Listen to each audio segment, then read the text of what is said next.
আসসালামু আলাইকুম। আজকের এই বিশেষ বিশ্লেষণে আপনাদের সবাইকে স্বাগত।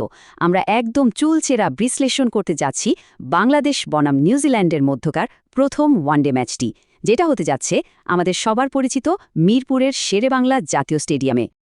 একদিকে আছে ঘরের মাঠে নিজেদের পূর্ণ শক্তির দল নিয়ে প্রায় অপ্রতিরোধ্য বাংলাদেশ, আর অন্যদিকে আইপিএলের কারণে তাদের বেশ কয়েকজন তারকা খেলোয়াড়কে ছাড়াই নামতে হচ্ছে নিউজিল্যান্ডকে। তো এই লড়াইয়ে শেষ পর্যন্ত কে জিতবে? চলুন আমরা ৮টা গুরুত্বপূর্ণ নিয়ম ধরে ধরে এই প্রশ্নের উত্তর খোঁজার চেষ্টা করি।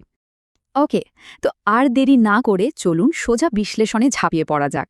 আমাদের প্রথম নিয়ম হচ্ছে দুই দলের শক্তিমত্তার তুলনা। আর সত্যি বলতে এখানেই সবচেয়ে বড় পার্থক্যটা একদম পরিষ্কার হয়ে যায়। দেখুন বাংলাদেশের স্কোয়াডটা কতটা ব্যালেন্সড।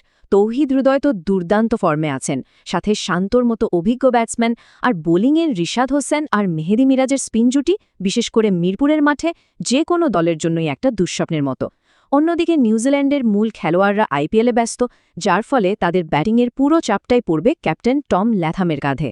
সুতরাং দলের শক্তির বিচারে বাংলাদেশ যে পরিষ্কারভাবে এগিয়ে, এটা নিয়ে কোনো সন্দেহ নেই। দলের শক্তির পর এবার আসা যাক ম্যাচের সবচেয়ে বড় নিয়ামক, মানে মিরপুরের পিচ আর কন্ডিশনে। চলুন দেখি আমাদের নিয়ম ২ কি বলছে এই ব্যাপারে। মিরপুরের পিচ মানেই তো স্পিনারদের স্বর্গরাজ্য। এখানকার পিচ সবসময় একটু স্লো থাকে, বল গ্রিপ করে আর টার্ন করে। তার উপর যে গরম, তাতে পিচ আরও দ্রুত ভাঙবে। মানে দ্বিতীয় ইনিংসে ব্যাটিং করা যে কি কঠিন হবে তা এখনই বলে দেয়া যায়। এই কন্ডিশনটা যেন বাংলাদেশের স্পিন অ্যাট্যাকের জন্য একদম মাপমতো তৈরি করা। নিউজিল্যান্ডের অনভিজ্ঞ ব্যাটসম্যানদের জন্য এটা একটা বিরাট পরীক্ষা হতে চলেছে। তাই কন্ডিশনের দিক থেকেও বাংলাদেশের পাল্লা অনেক অনেক ভারী। তাহলে দেখা যাচ্ছে প্রথম দুটো নিয়মেই বাংলাদেশ বেশ সুবিধাজনক অবস্থানে আছে। চলুন এবার নিয়ম ৩-এ চোখ বোলানো যাক, অর্থাৎ দুই দলের মুখোমুখি পরিসংখ্যান। আর এর সাথে আমরা মিলিয়ে নেব নিয়ম ৪, মানে দলগুলোর সাম্প্রতিক ফর্ম কেমন যাচ্ছে। আচ্ছা, পরিসংখ্যান দেখলে মনে হবে নিউজিল্যান্ড অনেক এগিয়ে, এটা সত্যি। কিন্তু এখানে একটা বড় কিন্তু আছে। নিউজিল্যান্ডের বেশিরভাগ জয় কিন্তু তাদের নিজেদের কন্ডিশনে আর পূর্ণ শক্তি দল নিয়ে। অন্যদিকে বাংলাদেশ এই সেদিনই ঘরের মাঠে পাকিস্তানকে হারিয়েছে, যা তাদের আত্মবিশ্বাসকে একদম তুঙ্গে নিয়ে গেছে। নিউজিল্যান্ডও ভারতকে হারিয়েছে ঠিকই, কিন্তু সেটা তাদের নিজেদের মাঠে। তাই বর্তমান পরিস্থিতি আর মোমেন্টামের কথা ভাবলে পাল্লাটা কিছুটা বাংলাদেশের দিকেই ঝুঁকে আছে। মোমেন্টাম তো গেল, এবার দেখা যাক ম্যাচের মোড় ঘুরিয়ে দেওয়ার মতো খেলোয়াড় কাদের হাতে বেশি আছে। আমরা চলে এসেছি নিয়ম ৫-এ, যেখানে আমরা খুঁজব দুই দলের আসল এক্স ফ্যাক্টর কারা। বাংলাদেশের দিকে তাকালে ৩ জন ম্যাচ উইনারের নাম প্রথমেই মাথায় আসে, যারা দুর্দান্ত ফর্মে আছেন এবং এই কন্ডিশনের জন্য একদম পারফেক্ট। রিশাদের লেগ স্পিন, হৃদয়ের ব্যাটিং আর নাহিদের গতি। অন্যদিকে নিউজিল্যান্ডের ভরসা বলতে গেলে শুধু ক্যাপ্টেন ল্যাথাম আর পেসার টিকনার। তুলনামূলকভাবে বাংলাদেশের হাতে ম্যাচ জেতানোর মতো খেলোয়াড়ের সংখ্যা এবং বৈচিত্র্য দুটোই অনেক বেশি, তাই এই জায়গাতেও বাংলাদেশ পরিষ্কারভাবে এগিয়ে। ম্যাচ উইনারদের পর এবার চলুন কিছু নকর পরিসংখ্যানের দিকে তাকানো যাক। আমরা চলে এসেছি আমাদের ষষ্ঠ নিয়মে, আর এই একটা সংখ্যাই দুই দলের কৌশলের পার্থক্যটা একদম চোখে আঙুল দিয়ে দেখিয়ে দেবে। একবার দেখুন বাংলাদেশের প্রধান স্পিনার মেহেদি হাসান মিরাজের ইকোনমি রেট মাত্র ৩.৯, মানে তিনি কি পরিমাণ চাপ তৈরি করতে পারেন রান আটকে রেখে। আর নিউজিল্যান্ডের প্রধান পেসার ব্লেয়ার টিকনারের ইকোনমি দেখুন ৬.৬৩, যা বেশ ব্যয়বহুল। এই একটা পরিসংখ্যানই বলে দিচ্ছে যে বাংলাদেশ কতটা নিয়ন্ত্রিত বোলিং করতে পারে, যেটা মিরপুরের মাঠে জয়ের মূল চাবিকাঠি। তো পরিসংখ্যানের এই লড়াইয়েও বাংলাদেশি চালকের আসনে। আমরা বিশ্লেষণের প্রায় শেষ পর্যায়ে চলে এসেছি। এবার একসাথে দেখব নিয়ম ৭ এবং ৮, মানে কৌশল আর মনস্তাত্ত্বিক লড়াইয়ে কোন দল এগিয়ে থাকবে।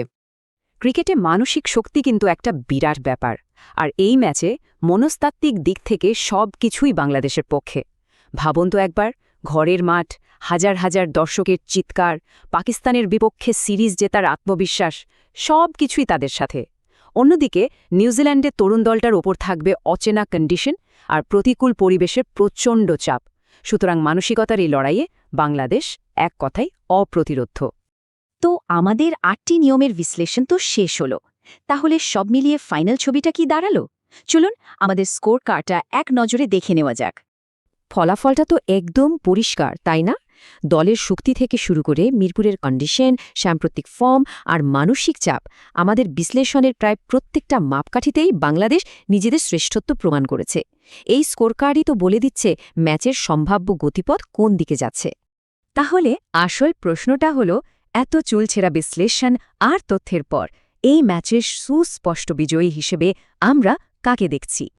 আমাদের এই পুঙ্খানুপুঙ্খ বিশ্লেষণ অনুযায়ী এই ম্যাচের সুস্পষ্ট ফেভারিট এবং আমাদের মতে সম্ভাব্য বিজয়ী দল হচ্ছে বাংলাদেশ। কেন আমরা এত আত্মবিশ্বাসের সাথে এই কথা বলছি? এর পেছনে ৩টা প্রধান কারণ আছে। ১. বাংলাদেশের বিধ্বংসী স্পিন আক্রমণ। ২. দলের শক্তির মধ্যে বিশাল পার্থক্য। আর ৩. মিরপুরের দুর্গে খেলার সুবিধা।